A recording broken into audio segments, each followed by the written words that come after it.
Estava lembrando hoje que eu tive eh, o privilégio de abrir o primeiro dos Tikkunim. Acho que aí estava na primeira sessão, dei a segunda aula, mas moderei a primeira sessão. E a partir daí, aos poucos, fui indo bem mais para trás, para tarde. Na maioria dos Tikkunim, como nesse, eu dou a última aula. E apesar de ser um desafio físico, eu sinto que é exatamente meu lugar, de algum modo, de anfitrião, porque o Tikkun, de algum modo, é um pouco meu filho. Eu insisti em que isso começasse a ser nossa tradição e acompanhei durante algum tempo sozinho, com vários colaboradores que foram crescendo, e hoje é muito emocionante ver onde chegamos. Muito bem, vamos começar com nossa proposta, nosso desafio. Existe uma ideia segundo a qual o judaísmo, os judeus, preferimos os mais próximos. E não somente os judeus, todo mundo. Se você se encontrar com um conflito entre uma pessoa que você conhece e uma que não, e essa pessoa que você conhece é próxima mesmo, é seu irmão, seu pai, sua mãe, seu amigo, seu filho, será que você vai ser objetivo? Será que você vai ser justa ou justo? Ou sempre vai preferir priorizar, beneficiar ao mais próximo? Existe uma frase no Levítico capítulo 3, versículo 1, que até atribuiria essa tendência ao próprio Deus. Essa frase diz: me santificarei entre meus próximos, Bikrovai e Kadesh. Qual o contexto dessa frase? Não vão acreditar. Um contexto trágico, terrível, quando os dois filhos, os primeiros dois filhos, os mais destacados, do Arão, o sumo sacerdote, o irmão de Moisés, morrem repentinamente no meio de um ritual público, aparentemente porque eles tinham trazido um fogo externo, anexo, além, acrescentado ao fogo que tinha sido mandado, e esse mesmo fogo acaba consumindo eles. E todo mundo fica em pânico. Arão, podemos supor que ficou completamente desesperado, e Moisés diz para ele: o adavar asher amar Elohim, isso é o que Deus disse, Bikrovai Kadesh. Eu me santifico nos meus mais próximos. Essa frase é muito emblemática, nós não sabemos o que quis significar, sabemos que Arão, nesse momento, ficou calado, ou optou por calar, não sabemos se porque aceitou ou não, mas uma das interpretações diz que Moisés tentou acalmar Arão, dizendo para ele que Deus está mais perto dos próximos, que ele se santifica mais ainda com aqueles que são mais próximos dele. E, portanto, também exige mais deles. Então, mesmo tendo perdido os filhos, Arão devia sentir que tudo o que aconteceu foi pela proximidade com o divino. Esse fogo que eles trouxeram, esse fogo que levou eles, tinha a ver com a proximidade, com terem sido escolhidos. Se aceitamos ou não, se esse é um bom consolo ou não, se foi essa a interpretação ou a intenção de Moisés, como recebeu Arão, isso não vem agora ao caso, obviamente, são todas perguntas muito interessantes, mas a frase solta dá a entender que inclusive Deus agiria desse modo. Existe um outro lugar onde os sábios, isto já não é a Torá, isso são os sábios, o Midrash Agadol, a Parashá Hayei Sará, dizem que a mente da pessoa, o parecer, a consciência da pessoa sempre fica mais perto de seus próximos. Ou seja, a pessoa se sente mais ponderada ou pondera de um modo mais afetuoso, mais positivo, aquilo que acontece com os mais próximos. Bem, primeira pergunta, se vocês se identificam com isso, se isso acontece normalmente. E segunda pergunta, se isso é bom, se isso é certo, se isso é correto, se isso é ético. Não se preocupem, não precisamos entrar em todo esse detalhe, é somente para trazer a fonte. No Talmud vem este trecho que é a chave de toda a conversa. Um trecho bastante famoso, que a maioria conhece dele apenas a frase final. O texto diz assim: diz Rabi Yosef, ou ensinou o Rabi Yosef, Im kesef talvet ami et heani imcha, ou seja, o versículo do livro de Shmot, capítulo 22, versículo 24, que diz: se emprestares dinheiro a teu povo, ao pobre que está com você, etc., etc., desse versículo, eles aprendem o seguinte: se diz a mim, de teu povo, ou seja, se você emprestar dinheiro a meu povo, ao pobre que está com você, daí se aprende que meu povo vem primeiro. Primeiro que quem? Que o outro povo. A mim venochri, a mim kodem. Entre meu povo e outro povo, eu tenho que escolher primeiro o meu povo. Depois diz ao pobre que está com você. Então, entre o pobre e o rico, você tem que escolher o pobre primeiro. E depois diz Ani imcha, o pobre que está com você. Então, daí você entende que teus pobres e outros pobres, ou seja, os pobres que estão com você, e os pobres da cidade toda, primeiro os pobres que estão com você. E depois diz Aniei ircha, ve'aniei ir acheret, aniei ircha kodmim.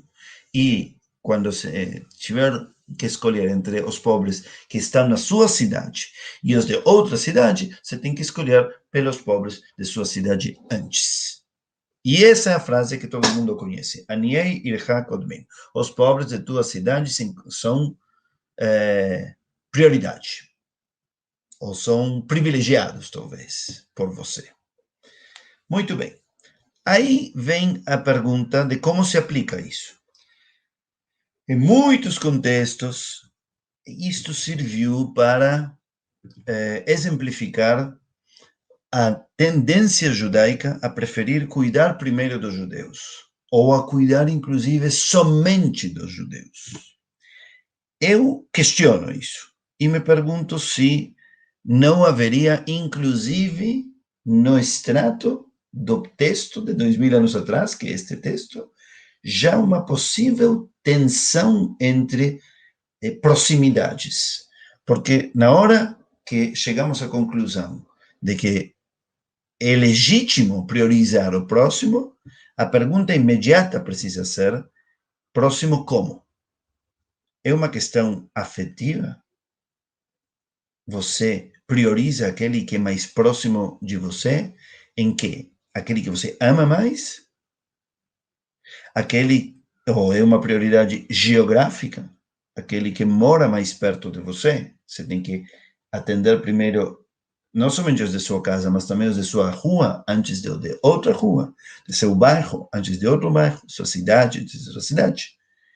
E se tiver uma tensão entre proximidades, se a proximidade for religiosa, ou for cultural, ou for ética, aquele que compartilha os valores, que é próximo de você pelos valores, aquele que é próximo de você pela fé, aquele que é próximo de você pela classe social, pela cultura, que é essa proximidade. E não poderia haver uma tensão entre uma proximidade e outra? Por exemplo, se na mesma cidade mora mais perto de mim alguém que pensa completamente diferente de mim, ou alguém que não amo, não gosto dele, e mora no outro bairro ou na outra cidade alguém que é muito mais próximo meu, é meu parente. Por qual dos dois tenho que escolher?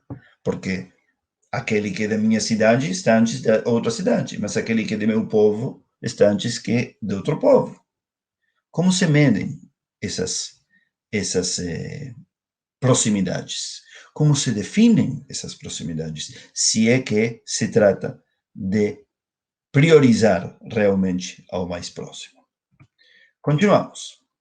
Existe uma frase famosa na Parashá da semana retrasada, que diz, e quando empobrecer teu irmão, e volta uma e outra vez a regras da situação de empobrecimento do irmão. E a ênfase está colocada sempre em teu irmão, é teu irmão, e viverá teu irmão contigo, ou seja, se apropriar dele, recebê-lo dentro de você, senti-lo próprio. Isto é algo muito importante, eu tenho comentado isso, justamente foi minha vez de fazer o Kabbalat Shabbat, e aí perguntávamos até que ponto as pessoas conseguem se identificar com alguém que é membro da sociedade, mas se encontra numa outra classe social, vive outra vida. Você consegue ver nele um próximo? Consegue ver nele um irmão?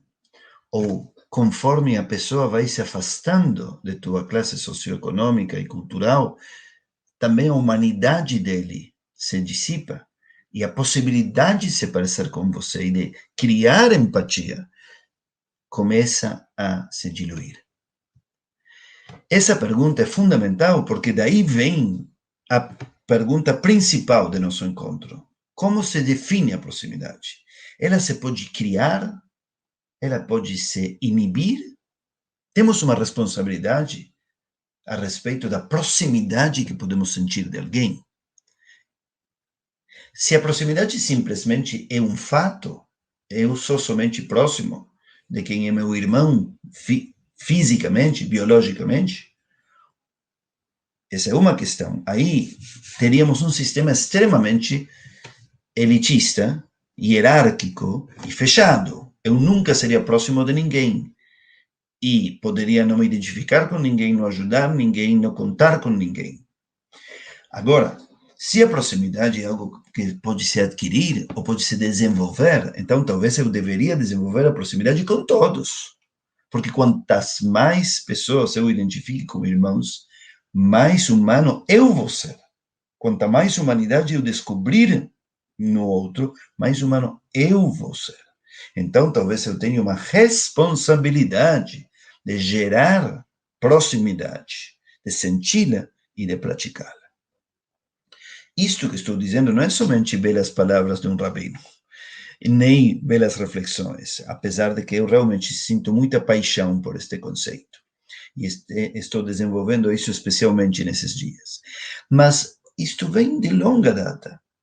Existe um midrash muito, muito bonito, que tem tudo a ver com como escolhemos o tema desse tikkun que está terminando, que conta que a criação divina tem a particularidade diferente da humana, que de uma mesma matriz, de um mesmo modelo, de uma mesma moeda, o ser humano somente pode tirar, reproduzir, replicar moedas idênticas.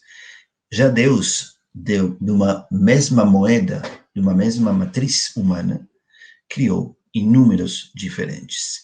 Ou seja, os humanos somos ao mesmo tempo a mesma essência, viemos exatamente da mesma origem e ao mesmo tempo somos completamente diferentes. Se pudermos incorporar isso, viver com isso, com essa consciência de que ao mesmo tempo todos se parecem, todos são próximos, e ao mesmo tempo não devo impor nada, nem esperar nada, então estaremos numa realidade muito diferente e muito mais ética. Aqui, Rabi Akiva Ibn Azai se disputaram uma discussão muito interessante a esse respeito, porque Rabi Akiva estabeleceu o princípio que depois Jesus o divulgou no cristianismo, de que o amor ao próximo é um grande princípio da Torá. Ben Azai discutiu com ele e disse: eu acho que existe um princípio maior, e é a frase que diz que todos somos imagem de Deus. Ou seja, o versículo que diz: esta é a história da humanidade, o dia que Deus criou o ser humano à sua imagem. Por que Ben Azai prefere isso? Porque diz que o princípio de Akiva, que diz que ama teu próximo como a ti mesmo, é um grande princípio, diz: ama teu próximo como a ti mesmo, ou seja, você ama ele porque é próximo, porque está próximo de você, porque você se identifica com ele, porque se parece com você. E então haveria o perigo de que você não ame e não respeite aquele que você define como não próximo, aquele que você vê como estrangeiro, como diferente, que opina diferente, ou que mora em outro lugar, ou que tem outros valores e assim por diante. Já o princípio de Ben Azai diz que as pessoas, antes de qualquer diferença de sexo, de cor, de origem, de classe social, cultural, de valores, acima de tudo, antes de tudo, as pessoas são todas imagem de Deus. Reconhecer isso te faz próximo, responsável e recíproco de todos. Levinas diz o seguinte, um minuto, não quero...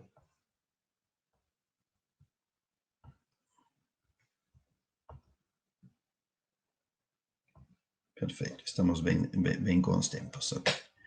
Voltamos aqui. Bem, Levinas diz o seguinte: existe um versículo muito famoso também, que é atribuído a nós, os judeus, quando estávamos no deserto. Esse versículo diz: Am lavadad ishkon uvagoim lo itchashav. O que significa isso? Esse é um povo que se assenta sozinho, que mora sozinho e não se ocupa e não se preocupa dos outros.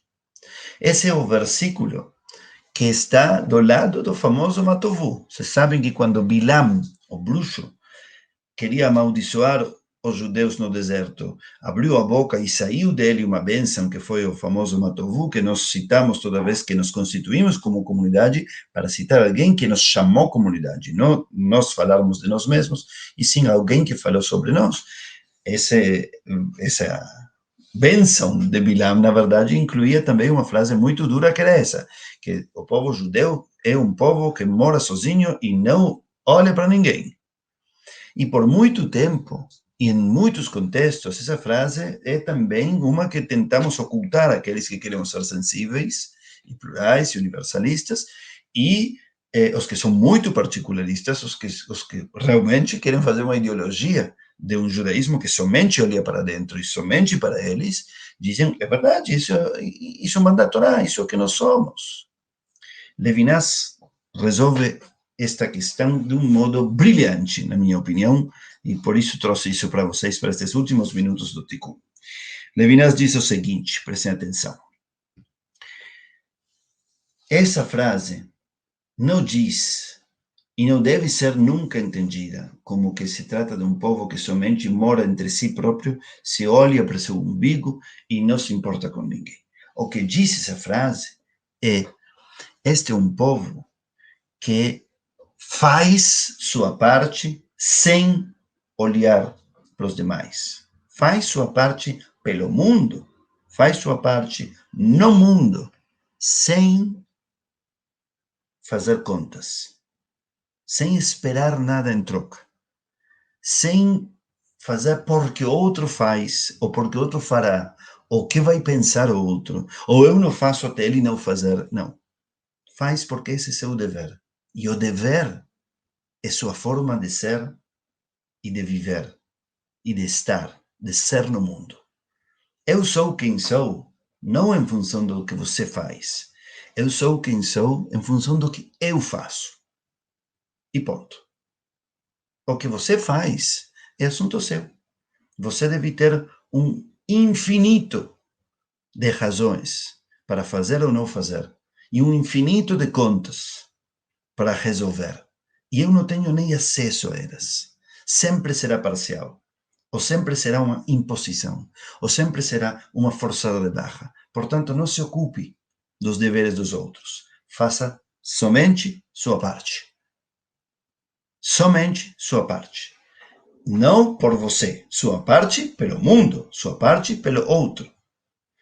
Por isso, eu entendo que para Levinas esta frase é a garantia antitotalitarista do particularismo judaico para com seu universalismo. Ou seja, o judaísmo se preocupa com o mundo, sim. O judaísmo quer ser uma luz para as nações, sim. Mas não é condicionado a que vão fazer os outros. Eu faço minha parte em prol do outro e em prol do mundo. E não imponho nada a ninguém. Não espero nada a ninguém. Por isso não sou totalitarista. Coloco um limite particularista a meu universalismo. Minha mitzvah para com o próximo é minha. Não diz nada a respeito do outro.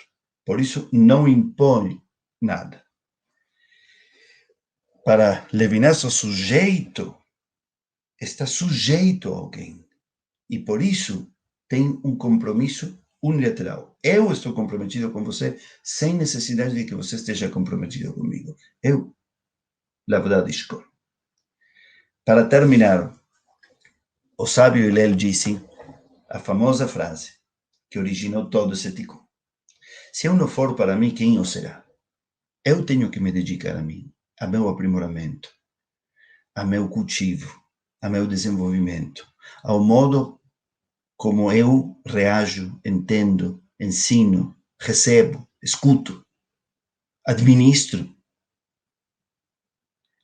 Ninguém pode fazer isso por mim e essa é minha responsabilidade, comigo e com os outros. Agora, se eu parar por aí, quando eu estou somente, se eu estiver somente comigo, se eu somente estiver para mim, o que seria eu?